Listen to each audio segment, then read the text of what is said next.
Hello everyone, welcome to Moonflower Tarot. Before I begin, I just want to remind you that I now have an Etsy page where you can get personal email readings from me, and the link to that Etsy page is in the description box below. So without further ado, let's start. So the purpose of this video or tarot reading is to figure out, what do your ancestors want you to know, what do your ancestors want to tell you, and ultimately any kind of messages that they may have for you. That they're wanting to channel towards you. So we have three piles here, 1, 2, 3. The first pile is represented by the citrine crystal. Pile number 2 is represented by the amethyst crystal, and then pile number 3 is represented by the tiger eye crystal. So I'm going to count down from 10 starting now. Just choose between the three piles. And don't think about it too much. Just go with the first pile or the first crystal that resonated with you. 10, 9, 8, 7, 6, 5, 4, 3, 2, 1. Okay, so if you've made your choice, I'm going to go ahead and start with the first pile, and I'm going to move the other piles out of the way. I'm going to move the other piles out of the way.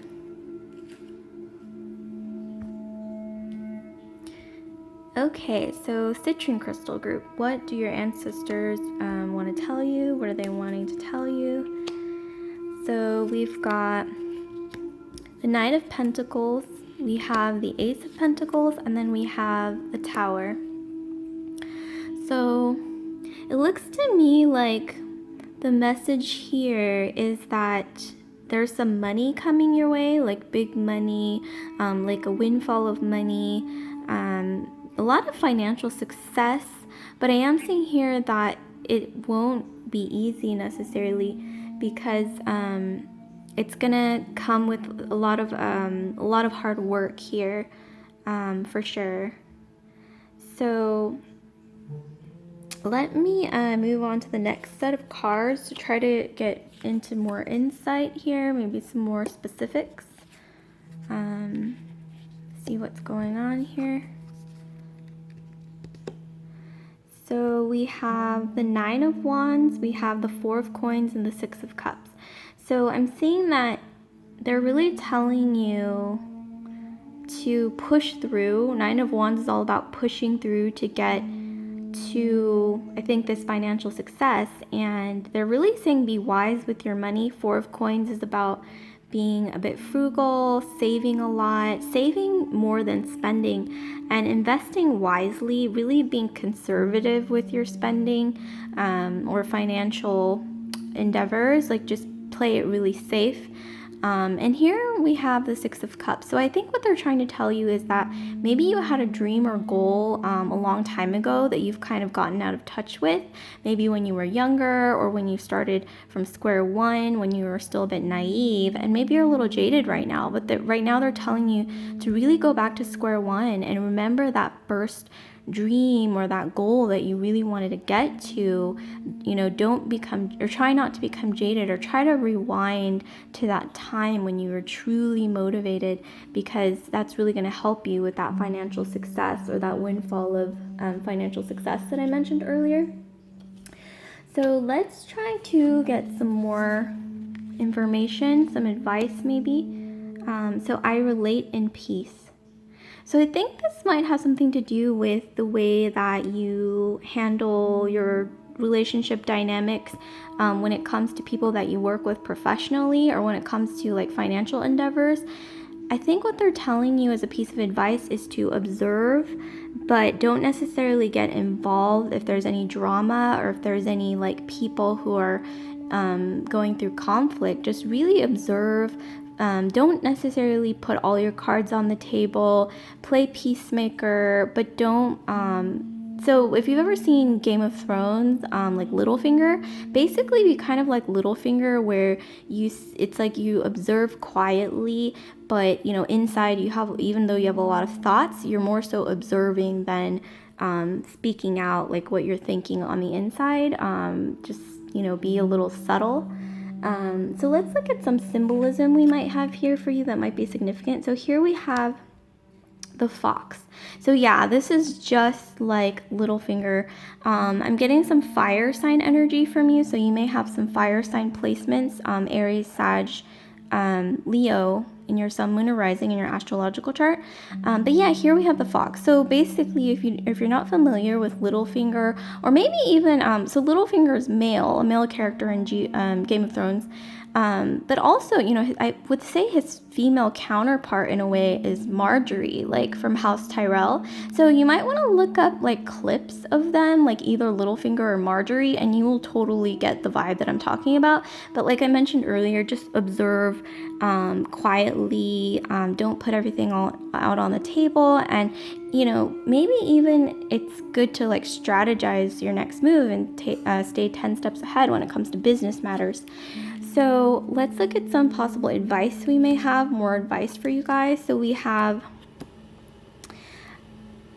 nasturtium. So this is a flower here, grounding. The beginning is where you need to be.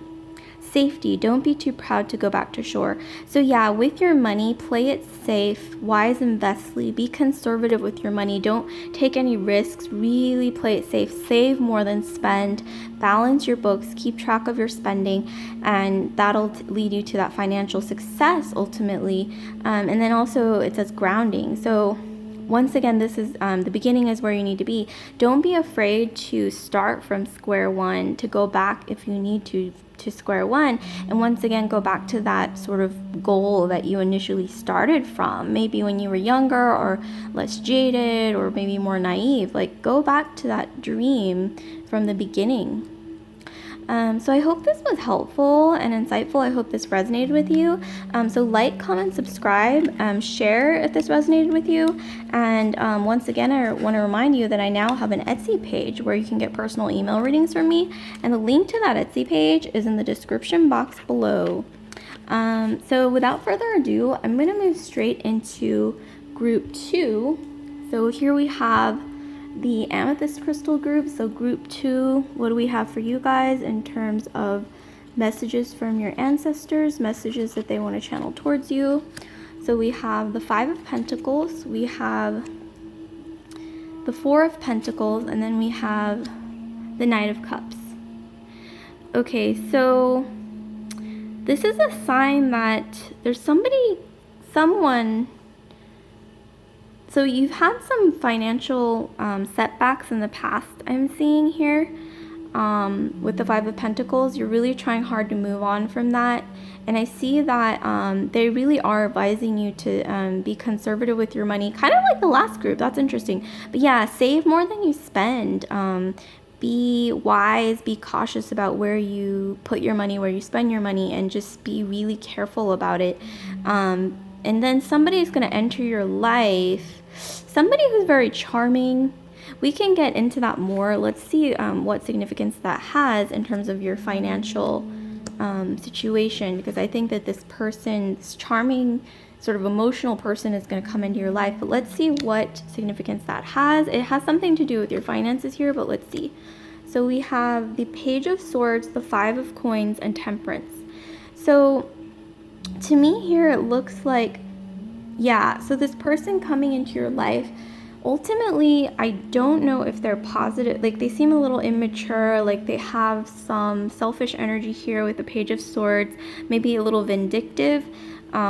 They see that you've had some financial setbacks in the past, and I don't necessarily know if they're someone you can trust, because it does look like they're kind of out to not necessarily take your money, but do something in a way to like manipulate you, and it's not necessarily positive here.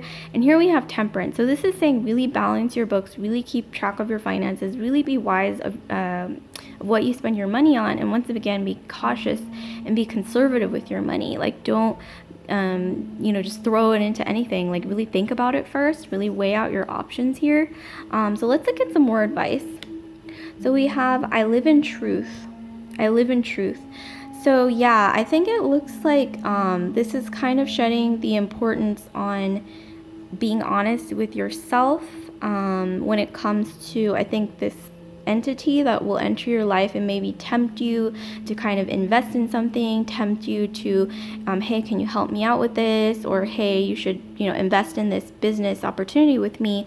It's saying really trust your gut, really trust your instinct, and really kind of be cautious of this person, because I don't think they necessarily have anyone's best interest at heart, but their own interests. So just watch out for that.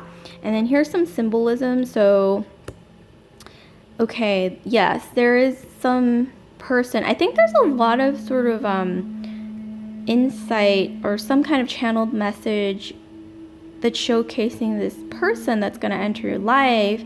And I think ultimately they will be charming. They will be very good with their words, I think. Really good with their like flattery, like really charming. But it's saying really be careful, because this could really make or break your finances, or I think your business prospects. So just be careful of who you trust, essentially, especially someone who comes into your life that's really charming, or really could be sort of like a puppet master energy here. Just be careful. So here we have gardenia, awareness, and then we have stillness. In calm waters, everything becomes clear. So yeah, wake up, roll the clouds away, and look. So yeah, it's saying really watch out, really don't necessarily just see what you want to see in a person or opportunity or offers that come your way. Really filter it out wisely, use your head, use your mind, and your instincts, your intuition as well, and really make space to really think, because when you're constantly like go energy, like you don't have time to really reflect and think about your inner truth. So here it's saying, emphasizing the importance of stillness. In calm waters, everything becomes clear. So just really try to, I think, center yourself. Maybe you can do some yoga, get in touch with nature, take a bath, like just take some time to just reflect basically on what's going on, because I'm seeing that there is some caution that you should take with this entity, once again, that I mentioned earlier. So that might be important here. So like, comment, subscribe, share if this resonated with you. And I just want to remind you again, group 2, the Amethyst Crystal group, that I now have an Etsy page where you can get personal email readings from me. And the link to that Etsy page is in the description box below. So without further ado, I'm going to get straight into group 3, the Amethyst Crystal group. So what messages do your ancestors have for you? What messages do your ancestors have for you for the for the Tiger Eye group, for the Tiger Eye Crystal group? So I'm seeing here the Lovers, Four of Swords, and King of Swords. So I think what they're channeling towards you ultimately is that you have a lot going on in your life. You have a lot going on where you feel maybe kind of depressed or kind of like down in the weeds, but there is some kind of love opportunity coming your way, and I think that may be significant. We'll get into specifics. And King of Swords, so I think this person, or maybe even this could be your energy right now, like you feel kind of like you don't want to deal with anything, like you don't want to deal with any BS, or maybe even this is the energy of the person that will come into your life. We have the Lover's energy here. I think they're going to be really like a straight shooter, someone who's really blunt and just honest and just kind of like says it like it is, and is really goal oriented, very like one track minded when it comes to their goals and their ambitions. Very, very ambitious energy here coming from this person. So let's try to shed some more insight and specifics into this. So what are some more details here where we could get some more information? Okay, so here we have, the Lovers again. Okay, we have the Lovers again. I think that's really significant. I think what they're trying to channel towards you, your ancestors are trying to channel towards you, this love relationship or dynamic that's really coming your way. Like really pay attention for that. Here we have the Nine of Coins and the Four of Wands. So this person that's coming your way could potentially be like a lucky charm in your life. Nine of Coins ultimately is like financial, like abundance, prosperity. It might not even just be financial, but just being like lucky and like a prosperous time, like serendipity, like being in the right place at the right time, and it's just like really like blessings, like that kind of energy. And this person that's coming your way may really end up being a serious relationship that could potentially be like even the one potentially. I mean, we all have free will and things change all the time, but yeah, I am getting that they're going to be potentially like a really serious, significant dynamic here. So let's try to get more insight here. So I am accepting. So what I'm seeing from this is it's like, I think what I'm really getting from this card and this image, to me, it's channeling that you should not just accept others, but you should ultimately accept yourself. Because see this sort of energy coming out of this person, I think it really is about accepting you. Like this, I kind of associate with like some soul or spirit energy.